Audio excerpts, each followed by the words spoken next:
สงครามอิหร่านตามมีนวัยการล่างในไงที่ปีในการวิประหารระบอบสหรัฐอเมริกនិងอิสราเอลเกรียมระเวียงสหรัฐอเมริกอิสราเอลនិងอิหร่านบานเชียนตะดอลไงที่ปีហើយโดยการวิประหารในแต่บรรทอนในตู้แจงอิหร่านនិងប្រទេសដទៃទៀតនៅក្នុងមជ្ឈមបូព៌ា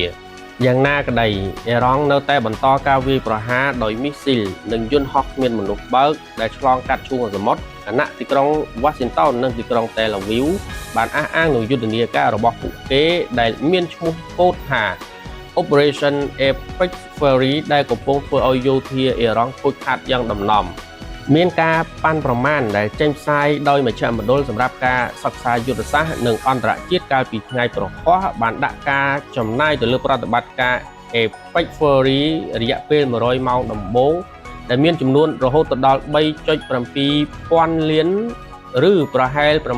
$891លាននៅក្នុងមួយថ្ងៃយោងតាមរបាយការណ៍នេះគឺជាអ្វីដែលបានកើតឡើងនៅថ្ងៃកន្លងមកនៅប្រទេសអ៊ីរ៉ង់យុទ្ធនាការយោធារបស់សហរដ្ឋអាមេរិកនិងអ៊ីស្រាអែលនៅកំពុងតែបន្ត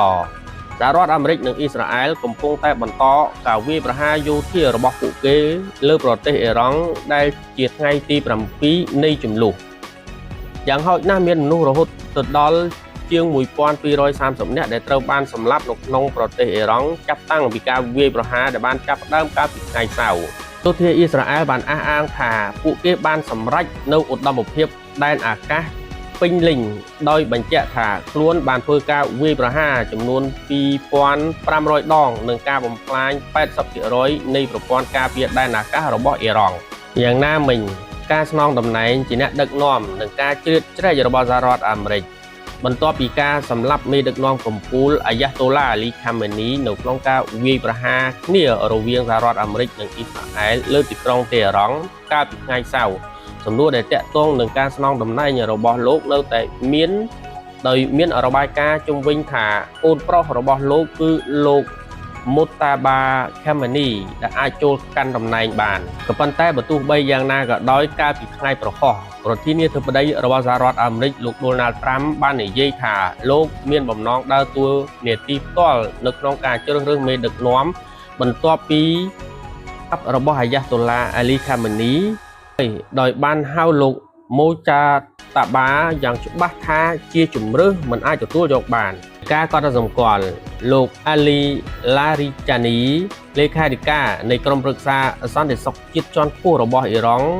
បានព្រមានថាកងកម្លាំងកំពុងតែរងចាំសម្រាប់ការលុកលុយដ៏មានសក្តានុពលរបស់សហរដ្ឋអាមេរិកហើយបានគម្រាមសម្លាប់និងចាប់យកទាហានអាមេរិករាប់ពាន់នាក់ទៀតផងការចរចាត្រូវបានច្រានចោលរដ្ឋមន្ត្រីការបរទេសរបស់អ៊ីរ៉ង់លោកអាប់បាសអារ៉ាជីបាននិយាយថាគ្មានហេតុផលណាមួយដែលយើងត្រូវចរចាជាមួយសហរដ្ឋអាមេរិកនោះទេដោយអះអាងថាទីក្រុង Washington មានទំនុកចិត្តសោះឡើយយ៉ាងណាមិញការវាយប្រហាររបស់អ៊ីរ៉ង់សហរដ្ឋអាមេរិកបាននិយាយថាការវាយប្រហារដោយមីស៊ីលផ្លូវរបស់អ៊ីរ៉ង់បានធ្លាក់ចុះរហូតដល់ 90% ចាប់តាំងពីថ្ងៃដំបូងនៃជម្លោះខណៈពេលដែលការវាយប្រហារដោយយន្តហោះគ្មានមនុស្សបើកបានធ្លាក់ចុះរហូតដល់ 83% នៅក្នុងរយៈពេលដូចគ្នានេះដោយឡែកនៅក្នុងបណ្ដាប្រទេសឈូងសមុទ្រវិញនៅប្រទេសគុយវេតសហរដ្ឋអាមេរិកបានផ្អាកនៅប្រតិបត្តិការនៅសន្តានទូតរបស់ខ្លួននៅក្នុងទីក្រុងគុយវេតបន្ទាប់ពីការវាយប្រហាររបស់អ៊ីរ៉ង់សងសឹកដោយសារតែប្រព័ន្ធការពារដែនអាកាសរបស់ប្រទេសគុយវេតបានស្ទាក់ចាប់មីស៊ីលនិងយន្តហោះគ្មានមនុស្សបើកប្រទេសបារ៉ែនកម្មជ្រួចរបស់អ៊ីរ៉ង់បានវាយប្រហាររោងចក្រចម្រាញ់ប្រេងដែលគ្រប់គ្រងដោយរដ្ឋនៅក្នុងទីក្រុងឧស្សាហកម្មបារ៉េនីក៏ប៉ុន្តែជាលទ្ធផលភ្លើងត្រូវបានពន្លត់នៅក្នុងប្រទេសអេមីរ៉ាតអារ៉ាប់រួមនិងកាតាអារ៉ាប់រួមបាននិយាយថាការពារដែនអាកាសរបស់ខ្លួនបានស្ទាក់ចាប់នៅមីស៊ីលអ៊ីរ៉ង់ជាច្រើនគ្រាប់និងយន្តហោះគ្មានមនុស្សបើកជាង120គ្រឿងឯកាតាក៏បានរាយការណ៍ដែរថាត្រូវបានគេកំណត់គោលដៅដោយរបាំងការពារមីស៊ីលនិងយន្តហោះគ្មានមនុស្សបើករបស់អ៊ីរ៉ង់កាលពីថ្ងៃប្រហោះបន្ទាប់ពីមានការផ្ទុះយ៉ាងខ្លាំងនៅក្នុងរដ្ឋធានីដូហាយោងតាមរបាយការណ៍មានជនជាតិអាមេរិក 20,000 នាក់ដែលបានចាកចេញពីមជ្ឈមបូព៌ាក្រសួងការបរទេសបានរាយការណ៍ថាមានមនុស្សរាប់ពាន់នាក់ដែលបានចាកចេញពីតំបន់នេះរួចហើយដោយមិនមានជំនួយជាចម្បងក៏ប៉ុន្តែរដ្ឋាភិបាលកំពុងតែរៀបចំជើងហោះហើរហើយអនុញ្ញាតសម្រាប់ពលរដ្ឋឯកជននៅតែស្វែងរកនៅការជំនះការរំខានដល់ការជំនះ ក ជើងហោះហើរជំលះរបស់បារាំងដែលកំណត់ដោយរដ្ឋាភិបាលដើម្បីជួយសង្គ្រោះពលរដ្ឋដែលបានជាប់គាំងនៅក្នុងប្រទេសអារ៉ាប់រួមត្រូវបានបង្ខំឲ្យត្រឡប់ក្រោយមានការហោះហើរពាក់កណ្ដាលដោយសារតែការបាញ់កាំជ្រួចនៅក្នុងតំបន់ដោយឡែកនៅប្រទេសអ៊ីស្រាអែលទីក្រុងតែលអាវីវបានកំណត់គោលដៅឆ្មាំបដិវត្តន៍អ៊ីរ៉ង់ដែលបានប្រកាសថាខ្លួនបានបើកការវាយប្រហារដោយយន្តហោះគ្មានមនុស្សបើកនិងកាំជ្រួចមីស៊ីលលើទីក្រុងតែលអាវីវនិងតំបន់កណ្ដាលនៃប្រទេសអ៊ីស្រាអែលឯការបិទនៅក្នុងស្រុកនិងអំពើហិង្សានៅតំបន់ West Bank ចំពេលដែលមានការគម្រាមកំហែងផ្នែកសន្តិសុខរដ្ឋបាលស៊ីវិលរបស់អ៊ីស្រាអែលបានបិទទីតាំងបរិសុទ្ធទាំងអស់នៅក្នុងទីក្រុងចាប់ចាស់របស់យេរូសាឡឹម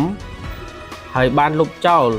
នៃការអធិដ្ឋានរៀងរាល់ថ្ងៃសុក្រនៅសហរដ្ឋអាមេរិកការវាយប្រហារផ្នែកយោធាទីបញ្ជាការកណ្ដាលរបស់សហរដ្ឋអាមេរិកបានរាយការណ៍ថាបានវាយប្រហារចំគោលដៅប្រហែល200កន្លែង